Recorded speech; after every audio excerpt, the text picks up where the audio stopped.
Okay, good morning, everyone. Just before I start, this shir should be Nishmas. My great grandmother, whose Yahrzheit is today, and who I still had the honor of knowing, Oma Netty.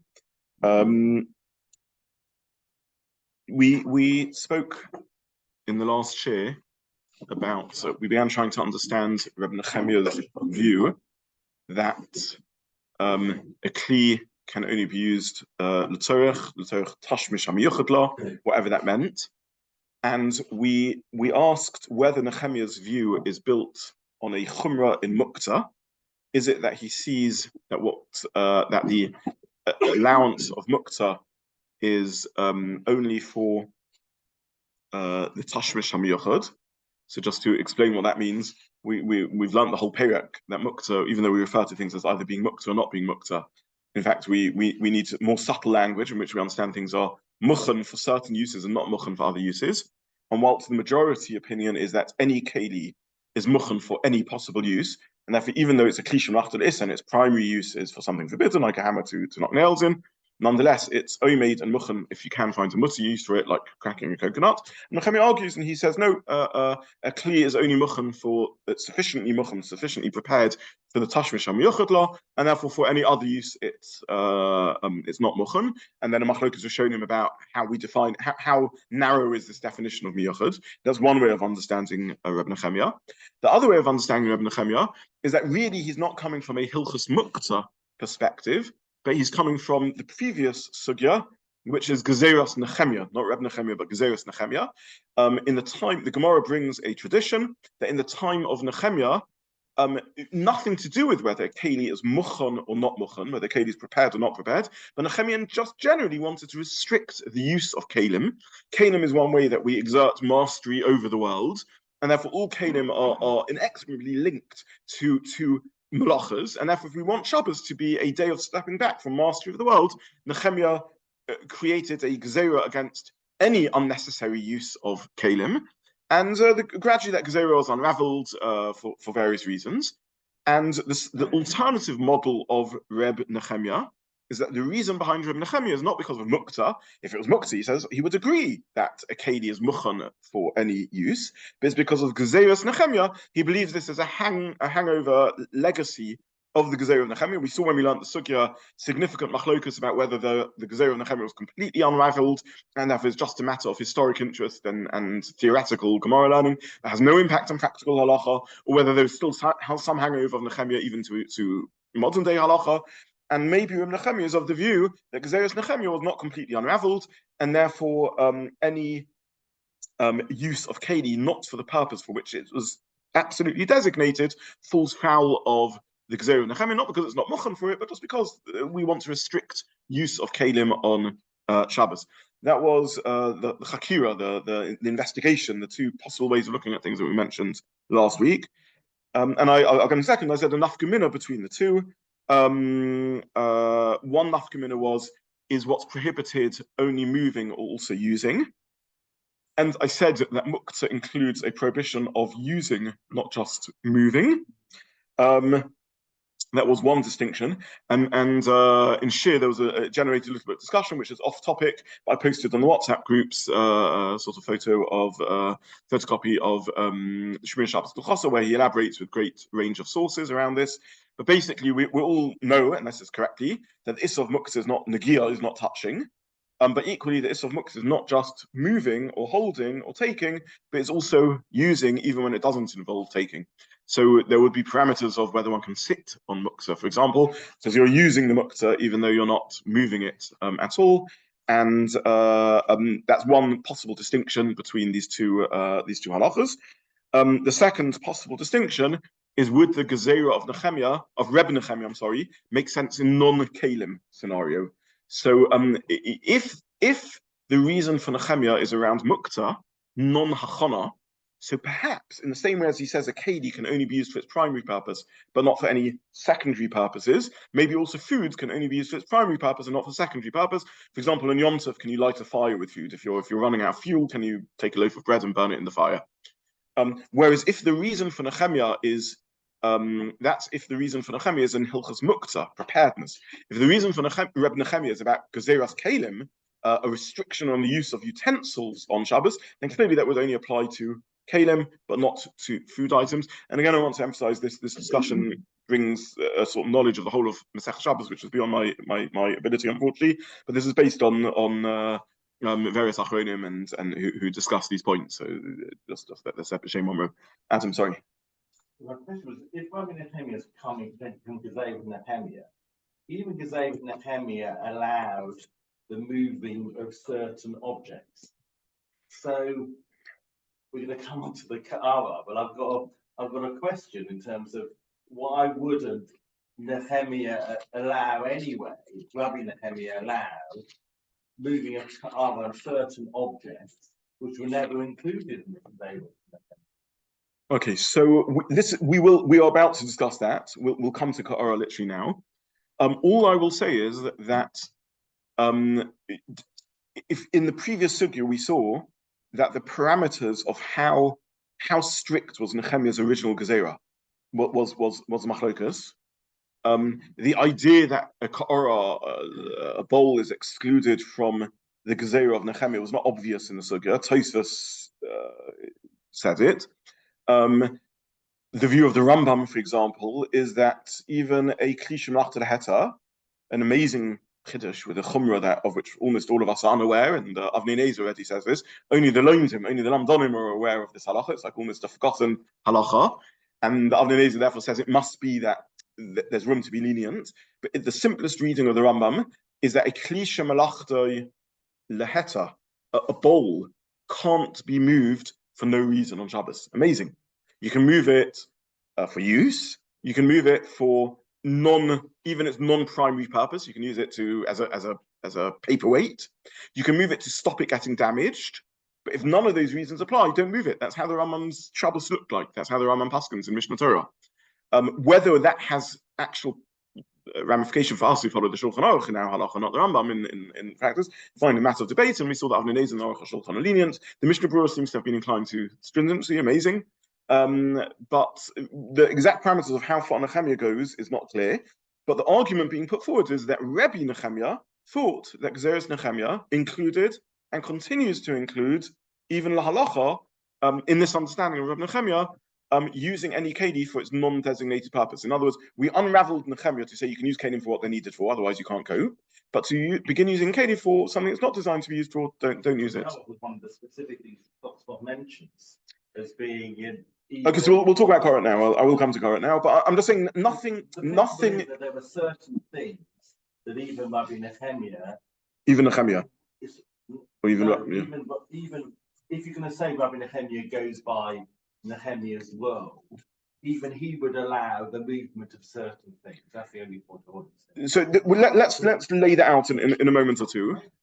I'm pushing off for two reasons. One is because we'll get to in a moment, and I just want to structure it. But secondly, because nothing is clear in Nechemia, right? In the previous omot of Nechemia, there were a range of views about how to do everything. What I want to do is take your point, but I just want to structure it with, okay, according to the Rambam, we'll turn out this, according to Tosfos not, and sort of work out the maths of things. But your broad point was 100% correct, that if Rebbe Nechemia is driven by Nechemia, we'll have to work out what are the parameters of that. Yes.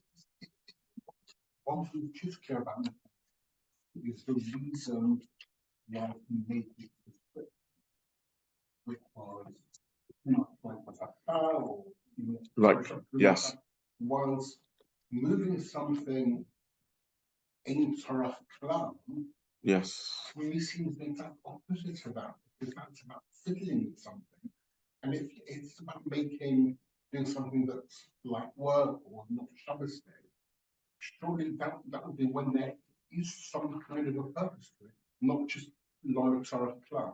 So to me, it's not gone so far away from the reasoning. So there's two approaches to your point.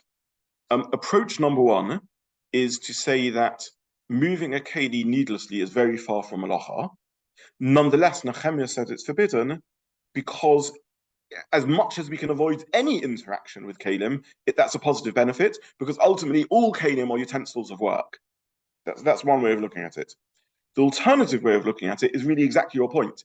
The Aruch HaShulchan and Avnei Nezer both argue that the reason why most poskim by default don't think that Nechemia went this far is because fiddling is just fiddling. You're just moving something around meters. That's misasik. That can't possibly be included in the Gzei of Nechemia. It's purposeful interaction with Canaan that could have been included. Non-purposeful, by definition, is not what was included. That's just moving something around without any thought. That can't be included. That was the limud zechus that Avnei Nezer came up for. So he's not saying he's completely convinced of the svara that a neutral reader of the sugya would come to the conclusion of the svara. He says we see from Minhag Yisrael Torah, we see from the fact that Klal Yisrael isn't bothered by Nechemia, that it must be that purposeless moving. The halacha we're not concerned about. For those who aren't here. Just to summarize our discussion in the simplest possible terms, Muktza is not an attempt to stop people using utensils on Shabbos. It's built off unprepared use. The pasuk says Veichinu, in fact, this week's Parsha, in Yonah Ziyoma, right, in the preparation for the Mon, you see that part of Shabbos is preparing before Shabbos, and linked to that, whether D'oraisa or D'Rabbanan, is the idea that anything used on Shabbos should be set aside for use before Shabbos. Using things that are unprepared for use on Shabbos is altering the state of the world in a certain way, and therefore is Muktza. It's about unpreparedness of Kalim. Nechemia is not about unpreparedness of Kalim, but it's about a general desire to remove humans from interacting with utensils. Nechemia ended up with a very extreme halachic result, in which use of all utensils, even things that we wouldn't think of as muks, is very restricted. It's unraveled to some degree, but whether it's completely unraveled or not is a machlokas. We're now asking in Rebbe Nechemia, is the pshat in Rebbe Nechemia, because he takes a narrower definition of preparedness, or is pshat in Rebbe Nechemia, that it remains with a general desire to stop people overusing implements, and the manifestation of that is only use an implement for what it was designed for. That's our chakiva, that's our discussion. Okay. What I want to do is really just sort of elaborate on Adam's very important ha'ara. Rav Safra and Rav Bar Huna and Rav Huna Bar Chanina were learning, and they asked a question on Rabbah. How can you tidy up plates on Shabbos? So you eat your meal and you have a bowl or a plate. How can you tidy up on Shabbos? Now, it's interesting, they don't bring a brisa to ask their question. They don't bring a halachic source that says you can tidy up plates on Shabbos. They just say it's obvious. Everyone tidies up on Shabbos, right? And it's obvious that everyone always did so. People tidy up on Shabbos. There's no way that could be asa. We've never heard of anyone saying that's asa. But according to Rabbah, who holds that Reb Nechemia means even Sorech Makomo is asa, how can you tidy up plates on Shabbos? Bishloim in a Rabbah who allows Sorech Makomo, I get it. But according to Rabbah, how can you tidy up ever on Shabbos? That's their question. Now, there's a number of points to unpick from their question, and I just want to go through their points, the points one by one.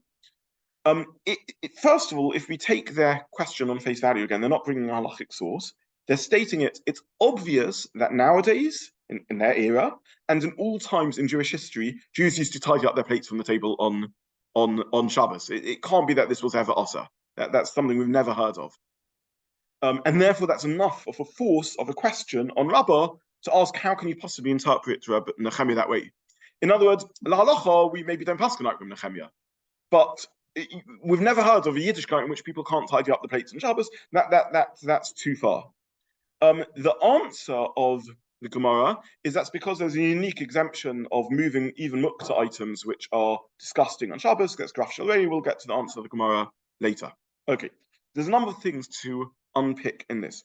The first is that if Reb Nechemia is based on the concept of Nechemia is based on a restriction on the usage of Kalim, then the question seemingly doesn't make sense, at least according to Tosfos.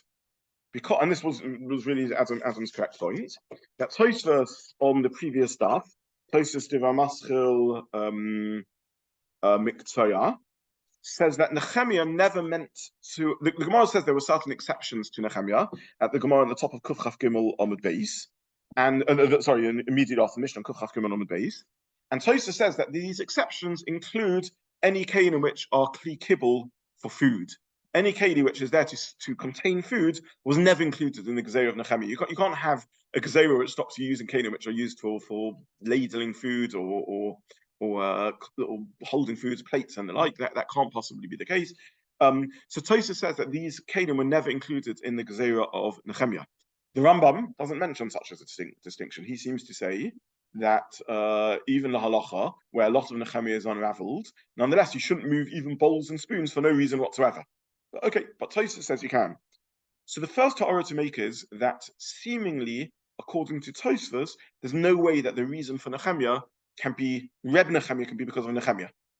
Let's put that again in different terms. The reason, if the Gemara assumes that ka'oros would be osset according to Reb Nechemia to tidy up, it must be this is from a Muktza point of view. It can't, that Reb Nechemia has a very, very tight definition of Muktza. It can't be because of the generic prohibition of Nechemia against any use of kelim, because according to Tosfos, very super commonly used kelim, certainly kelim that store food, was never included in the gezerah. In which case, according to Tosfos, perhaps we've resolved our dilemma. Incidentally, I'm simply asking the question here on the Gemara because I don't want to go into Gemara as we haven't yet learned. But Rashi does reference tarvad. Tarvad is a ladle or a large spoon. A ladle is also something that's used for serving food and lifting food. Presumably, therefore, would also not be in the gezerah of Nechemia according to Tosfos. And Reb Nechemia says explicitly, "Afilu tardat, afilu talis, afilu sakin, ein Nitalin and LeTsorech tashmisha." Right? When Nechemia says explicitly, even these super common used kelim like tarvad and a sakin, table implements, which was one of the examples of perhaps of what was given earlier in the Gemara, something that Nechemia never included in the gezerah, would also be excluded. So this is one ha'ara. The push off of this point would be to say, no, we've misunderstood Tosfos. Rabbi Nechemia is good for saying that which commonly used kelim, like ladles and plates, wasn't included in the gezerah of Nechemia, only meant that you can use them for the purpose, but not for something else. The whole logic of why a food implement was excluded from Nechemia was because it's a food implement. But you now want to start taking your food implement and use your ladle as a paperweight, that not. So maybe really the reason for Reb Nechemia is Nechemia. And it's true that Nechemia never ushered, according to Tosfos, super commonly used utensils like food storage utensils, but that's where you're using them as LeTsorech tashmisham. You're using them for their purpose. You want to start using your ladle as a paperweight, that's shalom, that's not LeTsorech tashmisham, and therefore even Reb Nechemia is arguing that Nechemia would include them in the gezerah. So to the best of my knowledge, we have no decisive knockout blow on this machlokas. We're going, by the way, here in Rabbah, who's ushering the LeTsorech Makoma, exactly. So even LeTsorech Makoma he would include in that prohibition. So there's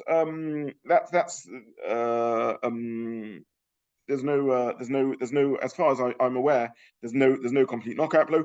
All I really want to take from this whole discussion is if you didn't do the last sugya with us because you're new to the chaburah, just think about the concepts. There is an opinion of Nechemia who believed in restricting kelim uses, even though nothing to do with achana, and that's something we can ponder in Reb Nechemia and whether it has any halachic. If you were with us in the last chaburah, you could, in the last topic sugya, you can cheshbon out a bit and use this as a chance to do a bit of chazorah about the Rambam and Tosfos and the different views about how far Nechemia went. But to the best of my understanding, there's no clear resolution to this question. Because Nechemia is so poorly understood, really. We don't know the exact parameters of Nechemia.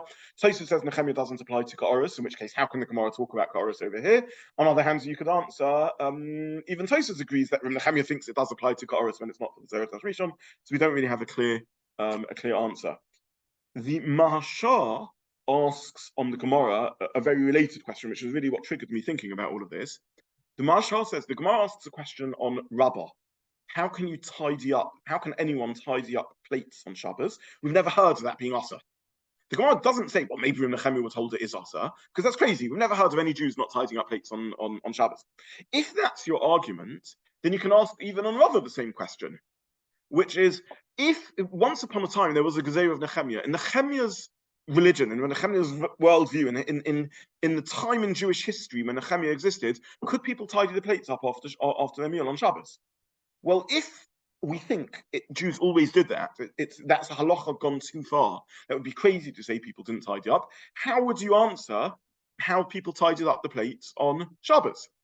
And why does why did this series of Amoraim, a sufferer of Rab Barahuna and so on, think this is a question on Rabbah? Ask this on everyone. We know that as a matter of Jewish history, there was an era in Jewish history in which Nechemia forbade the moving even of Mutter Kalim. So in those days, how did they tidy up the plates? And if your answer will be Grash al then why are you picking on Rabbah? Why are we starting a fight with poor Rabbah and saying, according to you, Rabbah, who interprets from Nechemia's narrative, you end up with this crazy scenario that people can't tidy up the plates on Shabbos, and we've never heard of such a thing. Ask it on Nechemia. In Nechemia's era, when this Gezerah still existed, could people not tidy up their plates on Shabbos? Thus asks the Marsha. And Balkachoch, what would be the maths of the answer? Well, according to Tosfos, Ka'oros were never included in the Gezerah of Nechemia. According to the Rambam, they were. So according to the Rambam, how would you explain how in Nechemia's lifetime you could ever move Ka'oros?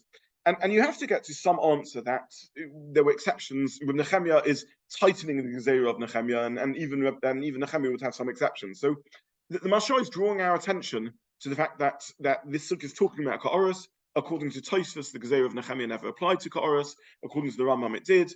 And if it did, we can really end up with the same question of how do they tidy up Ka'oros on Shabbos.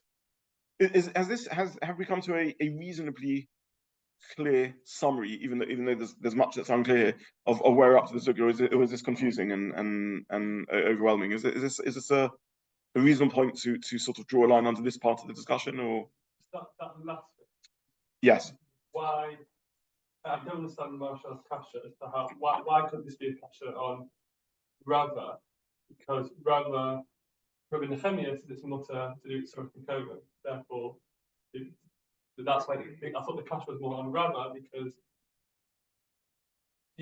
according to Rava, Rabbi Nechemia said you can't do it. So therefore, it seems like you can't. Yeah. Okay. So Rabbi Nechemia holds that even nowadays, for some reason, you can't move kalim, even mutter kalim, LeTsorech makomam. That's the basis of the question.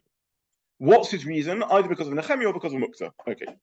However, there was a period in Jewish history in which the Gezerah of Nechemia applied, in which he said that, in which everyone held at that era in the Gezerah, that you can't move any kalim on Shabbos. All kalim are to some degree forbidden to be moved.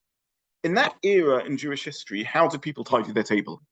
And if these Amoraim, Rav Barafun and so on think that there's a knockout question for the fact that obviously Jews always tidied up their kalim, how do they understand that era in history? And therefore, why are we picking on Rabbah's view in Rabbi Nechemia? Ask the same question in the era of Gezerah's Nechemia. How does this exist? Now, according to Tosfos, we have a good answer to that question. Because Nechemia never meant to exclude moving super common kalim or moving kalim that are used for holding food and the like. He never meant to include that in the Gezerah. According to the Rambam, who holds that it is included in the Gezerah, the Marshal's question is a good question. How, in Nechemia's worldview, could he ever tidy plates? Yeah. Rabbi, by the way, on a practical level, this means when you help tidy up after your Shabbos meal, you're engaged in an ancient Jewish tradition that's been around for at least 3,300 years. So that's the chizuk for our Shaina Bas Aryeh and everything else. Yeah.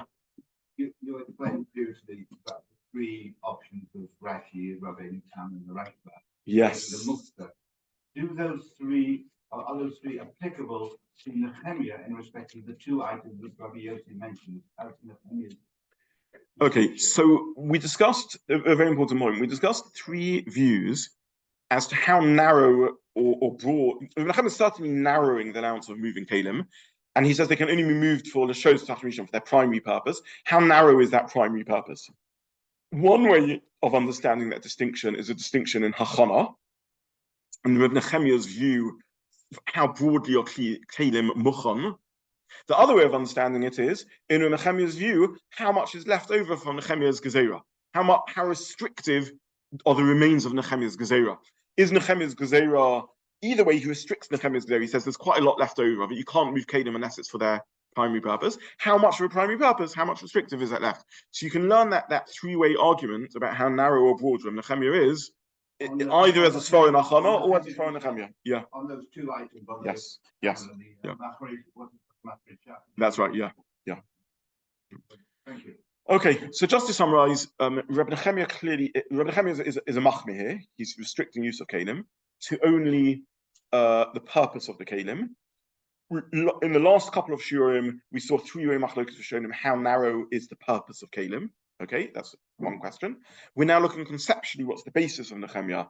Either it's because he takes a very narrow view of Hachana, or no, he says it's nothing to do with Hachana. This is to do with a desire of Chazal, very early Chazal of Nechemia, who still appears in Tanakh, to restrict anyway the use of kalim, and that's why he's narrowing things off.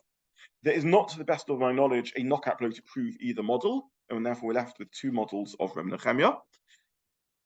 Number 2, the Gemara brings in Ka'oros. According to Tosfos, Ka'oros were never included, bowls were never included in the Gezerah of Nechemia. Nonetheless, this isn't a knockout blow because maybe Reb Nechemia thinks they are somewhat partially included. And finally, we have the question of the Marshal, which is in the pre-unraveling of Nechemia days, how did people ever tidy their tables? According to Tosfos, we have a good answer because these are bowls, and they were never included in the Gezerah Nechemia. According to the Rambam, they were included in the Gezerah Nechemia. We're left with the question of Marshal. It's a good question on the Rambam. There are various answers put forward, but I don't want to go into them. That even the Rambam agrees with an evolving model of Nechemia and so on, but it'll just complicate things. I think we can leave the Marshal's question in its place. Is this a reasonably clear summary? Yes. Is there a concept of the ideas of Muktza then? Bringing in ideas, things that came at a certain time as a Rabbanon were about, or does Reb Nechemia think this is inherent, that maybe things are Muktza inherently, and so all time it was there? So Reb Nechemia, we haven't looked completely at when Muktza was put in place as a halacha. Proto Muktza has Torah origins. Last week said the idea of hachana. To what degree our modern day Muktza is a layer of Drabanon or still includes D'oraisa elements is its own topic. I would like to do at some point together, before we finish Muktza as a topic, and at some stage we'll move on to other sections of Hilchos Shabbos, please God, and other Masechtas. I'd like to learn about a daf in Beitzah just to contextualize this.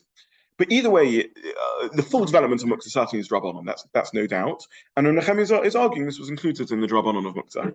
Do you think that happened? At least if you were using the Nechemia, Rebbe Nechemia model, Rebbe Nechemia is assuming that the Rabbanon was already around. If he's saying that his prohibition is built on Nechemia, then he's not really making a comment about Hilchos Muktza. He's making a comment about Hilchos Nechemia. He's saying that when Nechemia made his Gezerah, even though that was unraveled as per the previous sugya, it wasn't unraveled completely, and we're left with an element of that. Really, what we're asking is, what's the title of our sugya? Is Reb Nechemia? In modern layman's parlance, we just call everything Muktza, but it's not really accurate. What we call modern day Muktza is 99% Muktza and 1% trace elements of Nechemia's Gezerah against Kalim. Which one is Reb Nechemia part of that 1%, or is it part of the 99%? If it's part of the 1%, then Reb Nechemia doesn't have to answer your question. Whenever Muktza came, who cares? I never said Halacha about Muktza. I said Halacha about Gezerah's Nechemia. I don't know what you're talking about. That's yeah. Okay. We'll stop here then for today. On Tuesday, Mitzvah Hashem, I'd give out Maran Komas. We're going to learn Rav Safra's answer of Graf Shalvei. This is very important, by the way, Halacha L'Maisa. We're now coming to Reb Nechemia in some degree is not La Halacha, at least. Baruch Hashem in a way, life's complicated enough without Reb Nechemia. But Graf Shalvei is a very lived halachic experience. You have a smelly dustbin in your house, you have a baby's nappy, all sorts of things which are muktzah and horrible. To what degree can you tidy them up? We're also going to get into a discussion which the Rishonim bring in about if you take a muktzah object in your hand, either by mistake, be'issa, or beheta, because you're allowed to, so you have to drop it as soon as you possibly can, or once it's in your hands, can you move it around and tidy it up? Again, very, very negeya halacha l'maisa. I was asked by someone whether we can, after we finish this sugya muktzah, whether we can look at actually halachic case studies, because we happen to, because of the last few months have been Nechemia and now Reb Nechemia, neither of which are halacha, we've drifted a bit away from halacha l'maisa. So this sugya b'dinei we will take absolutely halacha because of very, very relevant halachic sources. So, and that will be Tuesday, Mitzvah Hashem. Oh, yeah, thank you. Good, thank you very much.